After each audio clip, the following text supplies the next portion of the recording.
बच्चों, स्वागत है आपका अपने YouTube channel RS study vibe में। और स्वागत है इस मल्हार के सफ़र में। तो बच्चों, हम अपने पहले वीडियो में देखे अपनी मल्हार पाठ्यपुस्तक के पाठ 1 के कविता और उसके कवि और संदर्भ सहित व्याख्या को। अब हम अपने इस दूसरे वीडियो में देखेंगे अपने प्रश्नों के उत्तर को। तो बच्चों, चलिए शुरू करते हैं अपने पहले प्रश्न उत्तर को। तो हमारा पहला प्रश्न है मेरी समझ से।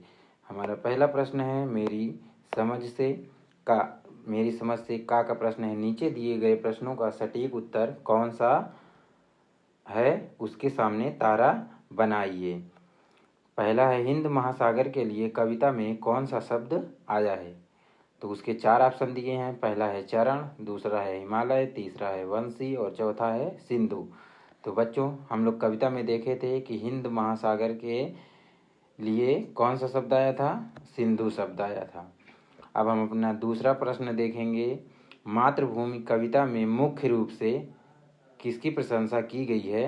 भारत की प्रशंसा की गई है, महारत के महापुरुषों की जय की गई है, भारत की प्राकृतिक सुंदरता की सराहना की गई है, भारतवासियों की वीरता का वखान किया गया है। तो हमारा जो उत्तर होगा वो ऑप्शन नंबर तीसरा होगा, भारत की प्राकृतिक सुंदरता की सराहना की गई है। अब हम अपने तीसरे प्रश्न पे चलते हैं। भारत की सुंदरता की सराहना की गई है। तो अब ये जो प्रश्न था इसमें खा कह रहा है अब अपने मित्रों के साथ चर्चा कीजिए और कारण बताइए कि आपने ये उत्तर ही क्यों चुने। तो बच्चों, हमारा जो उत्तर होगा, हमारा ये उत्तर है कि हिंद महासागर का प्राचीन नाम सिंधु महासागर था, जिसे प्राचीन भारतीयों ने अपनाया था। भारत के नाम पर इसे हिंद महासागर कहा जाने लगा। कविता में कवि सोहनलाल द्विवेदी ने इस महासागर से अपनापन प्रकट करते हुए इसे सिंधु नाम से संबोधित किया है, इसलिए सिंधु शब्द को सही उत्तर मानना उचित होगा।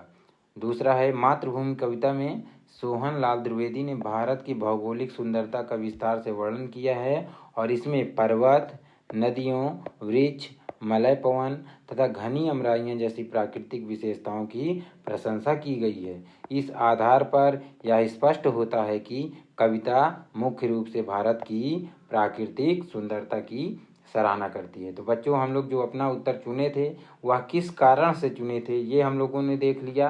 अब हम अपने अगले प्रश्न पे चलते हैं। जो हमारा अगला प्रश्न है मिलान करना। क्या है बच्चों? मिलान करने वाला प्रश्न है। पाठ में से चुनकर कुछ शब्द नीचे दिए गए हैं, अपने समूह में इन पर चर्चा कीजिए और इनके सही अर्थ या संदर्भों को मिलाइए। इसके लिए आप शब्दकोश या इंटरनेट अथवा शिक्षकों की भी सहायता ले सकते हैं। तो बच्चों, हमारा जो शब्द है, पहले हम अपने शब्दों को देख लेते हैं।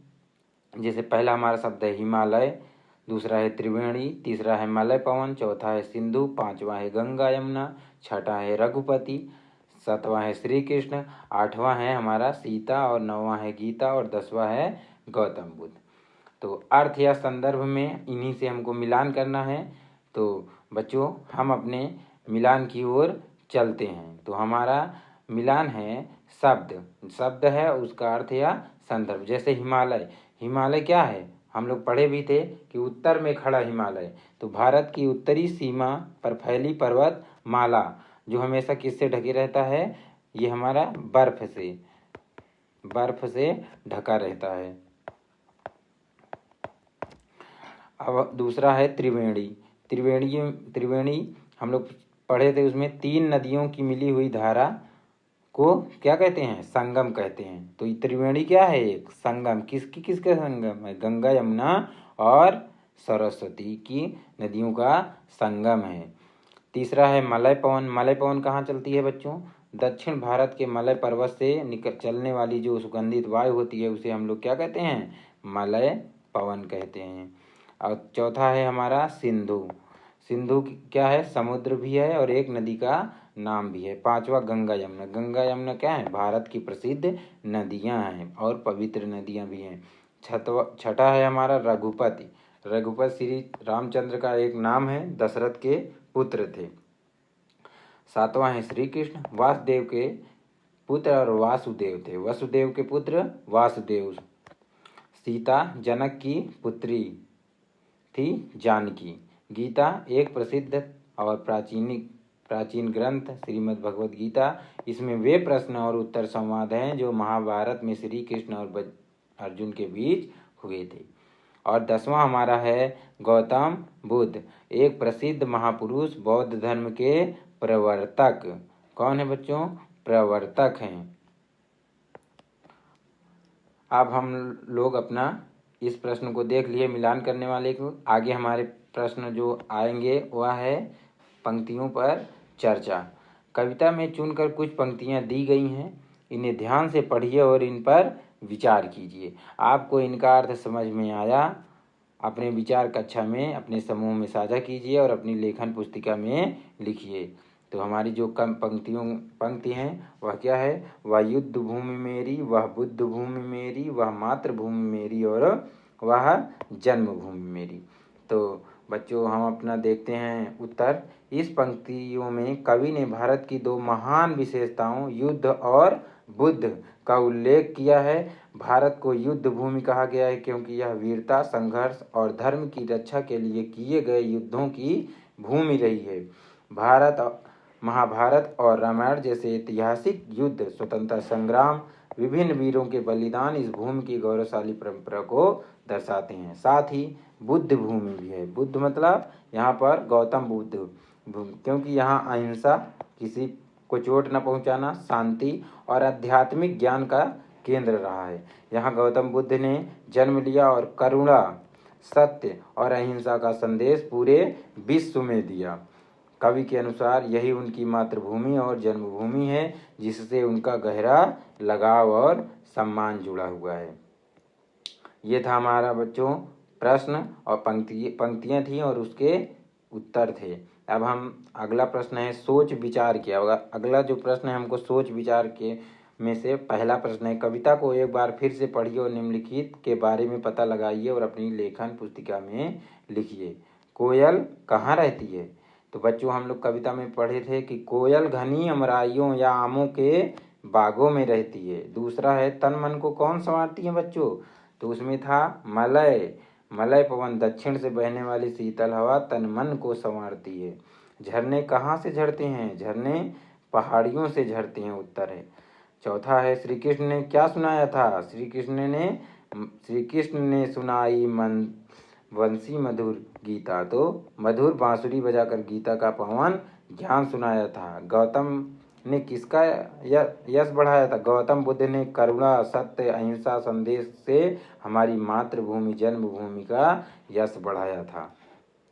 तो ये हमारा का सोच विचार के लिए प्रश्नों के का उत्तर था। अब हम खा में देखेंगे। नदियाँ लहर रही हैं, पग पग छहर रही हैं। लहर का अर्थ होता है पानी का हिलोरा, मौज, उमंग, वेग और जोश। छहर का अर्थ होता है बिखरना, छितरना, छिटकना और फैलना। कविता पढ़कर पता लगाइए। अब हम आगे के जो हमारा प्रश्न है वो क्या है? कविता पढ़कर पता लगाना है। क्या पता लगाना है? कहाँ कहाँ छटा छहर रही है? किसका पानी लहर रहा है? तो छटा कहाँ कहाँ छहर रही थी बच्चों? तो छटा हर जगह छहर रही थी, नदियों में, पहाड़ियों पर, प्रकृति में और पूरे देश में। किसका पानी लहर रहा था बच्चों? गंगा, यमुना, सरस्वती नदियों का पानी लहर रहा था। और गंगा, यमुना के और सरस्वती के संगम को हम लोग क्या कहते हैं? त्रिवेणी भी कहते हैं। ये हम लोग पढ़े थे अपने पिछले पाठ में और कक्षा में भी। तो बच्चों ये था हमारा प्रश्न। अब हम आगे के प्रश्न में अपने देखेंगे कविता की रचना में। गंगा यमुन त्रिवेणी नदियाँ लहर रही हैं। यमुन शब्द यहाँ यमुना नदी के लिए आया है। कभी कभी कविता की लय और सौंदर्य को बढ़ाने के लिए इस प्रकार के शब्दों को थोड़ा बदल देते हैं। यदि आप कविता को थोड़ा और ध्यान से पढ़ेंगे तो आपको भी यह बहुत सी विशेषताएं पता चलेंगी। आपको जो विशेषताएं दिखाई दें उन्हें आपस में साझा कीजिए और लिखिए। जैसे सबसे ऊपर इस कविता का एक शीर्षक है। तो बच्चों ये हमारा प्रश्न था। जैसे यहाँ पे लिखा था यमुन, यमुन को हम लोग किससे, यमुना से, किससे, यमुना से। तो ये कविता की लय के लिए इन शब्दों को थोड़ा सा चेंज कर दिया जाता है। तो अगर हम कविता को ध्यान से पढ़ेंगे तो उसमें और भी बातें हमको पता चलेंगी। जैसे अभी हम लोग यहाँ देखेंगे भी कि प्रस्तुत कविता में बहुत ही सुंदर ढंग से तुकांत, ये शब्द जो होते हैं उसे क्या कहते हैं बच्चे, तुकांत शब्दों का प्रयोग है। जैसे चूमता झूमता, लहर छहर, पुण्य भूमि स्वर्ण भूमि, जन्मभूमि मातृभूमि, पहाड़ियों झाड़ियों, पुकारती है और संवारती सीता गीता। तो बच्चों अगर ये सब तुकांत शब्द होते हैं, जैसे पढ़ाई लिखाई खाना पीना सोना, ये सब क्या है, एक जैसे शब्द जो लगते हैं देखने में, पढ़ने में, सुनने में, उन शब्दों को क्या कहा जाता है, तुकांत शब्द कहा जाता है। तो अब बच्चों हम अपना एक बार फिर से मिलान शब्द प्रश्न करने को हमारे प्रश्न में आया है। स्तंभ 1 का स्तंभ 2 में कुछ पंक्तियां दी गई हैं, मिलते जुलते भाव वाली पंक्तियों को रेखा खींचकर जोड़िए और मिलाइए। तो जैसे स्तंभ 1 में है, वह जन्मभूमि मेरी वह मातृभूमि मेरी, और दूसरा है, चिड़िया चहक रही हूँ मस्त झाड़ियों में, अमराइयाँ घनी हैं कोयल पुकारती है। तो ये हमारा 3 प्रश्न था। तो यहाँ क्या है, यहाँ आम के घने उद्यान है जिसमें कोयल आदि पक्षी चहचहा रहे हैं, ये हमारा पहला था स्तंभ 2 का। और स्तंभ 2 का दूसरा, मैंने उस भूमि पर जन्म लिया है वह भूमि मेरी माँ समान है। और तीसरा है, वहाँ की जलवायु इतनी सुखदायी है कि पक्षी पेड़ पौधों के बीच प्रसन्नता से गीत गा रहे हैं। तो बच्चों हम अपने प्रश्नों के उत्तर देखेंगे यहाँ पे। वह जन्मभूमि मेरी वह मातृभूमि मेरी, तो ये किससे मिलेगा, मैंने उस भूमि पर जन्म लिया है और वह भूमि मेरी माँ के समान है। स्तंभ 1 का स्तंभ 2 के दूसरे से मिलान हो गया। चिड़िया चहक रही हूँ मस्त झाड़ियों में, तो यहाँ वहाँ की जलवायु इतनी सुखदायी है कि पक्षी पेड़ पौधों के बीच प्रसन्नता से गीत गा रहे हैं। और तीसरा हमारा है, अमराइयाँ घनी हैं कोयल पुकारती हैं, यहाँ आम के घने उद्यान हैं जिनमें कोयल आदि पक्षी चहचहा रहे हैं। तो ये हमारा स्तंभ 1 से स्तंभ 2 का मिलान था। अब हम अपने आगे के प्रश्न में देखेंगे अनुमान या कल्पना से। अनुमान या कल्पना से देखेंगे, अपने समूह में मिलकर चर्चा कीजिए। अमराइयाँ घनी हैं कोयल पुकारती हैं, कोयल क्यों पुकार रही होगी, किसे पुकार रही होगी और कैसे पुकार रही होगी। तो ये हमसे प्रश्न पूछा जा रहा है बच्चों। और खा इसका है कि बहती मलय पवन है तन मन को संवारती, पवन किसका तन मन को संवार रही है, पवन किसके तन मन को संवार रही है और यह कैसे करती है। तो ये था हमको प्रश्न हमसे पूछा जा रहा है। अब हम अपना प्रश्न नंबर का देखेंगे पहला, कि कोयल क्यों पुकार रही होगी, कैसे पुकार रही होगी और किसे पुकार रही होगी। तो देखते हैं, कोयल बसंत ऋतु में आम के बगीचों अमराइयों में अपनी मधुर धुम आवाज में गाती है। घने पेड़ों पर गाना कोयल का स्वभाव है। कोयल अपने साथियों को बुलाने के लिए सुरीली आवाज में कुहू कुहू की आवाज या ध्वनि में पुकार रही होगी। ये हमारा था कि कोयल क्यों गाती है और कैसे गाती है और किसको पुकारती है।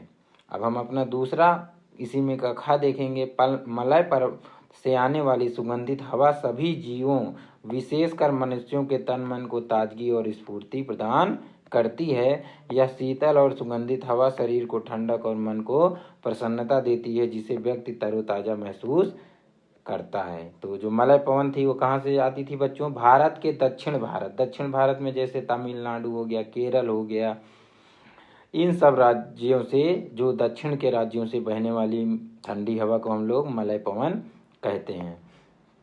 अब हम लोग अपना देखेंगे, नीचे शब्दों से जुड़ी कुछ गतिविधियां दी गई हैं, इन्हें करने के लिए अपने शब्दकोश, अपने शिक्षक और अपने साथियों की भी सहायता ले सकते हैं।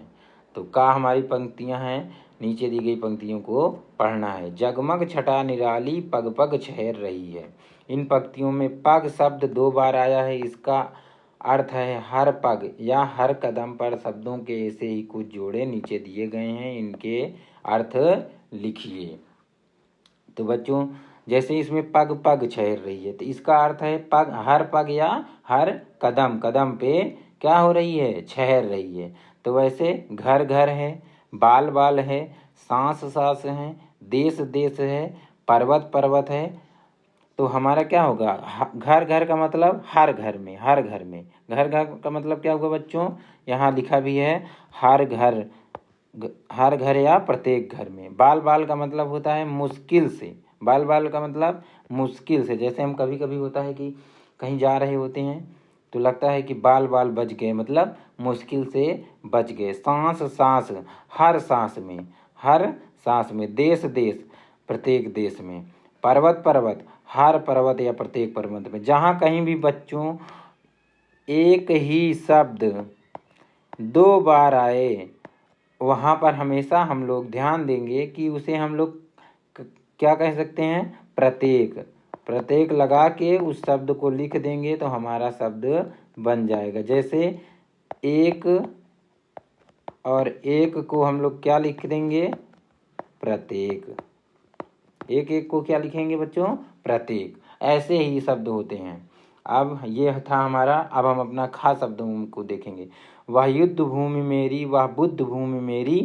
कविता में भूमि शब्द में अलग अलग शब्द जोड़कर नए शब्द बनाए गए हैं। आप भी कुछ नए शब्द बनाइए और उनके अर्थ को पता कीजिए। संकेत में जैसे दिया है तप, देव, भारत, जन्म, कर्म, कर्तव्य, मरु, मलय, मल्ल, यज्ञ, रंग, रण, सिद्ध इत्यादि या आदि। तो बच्चों हमको अपना क्या बनाना है? जैसे तप था तो हम इसको बना सकते हैं तपोभूमि। देव था तो देवभूमि। और बच्चों और क्या था? जन्म था तो जन्मभूमि, ये लिख सकते हैं। और क्या था? कर्म भूमि।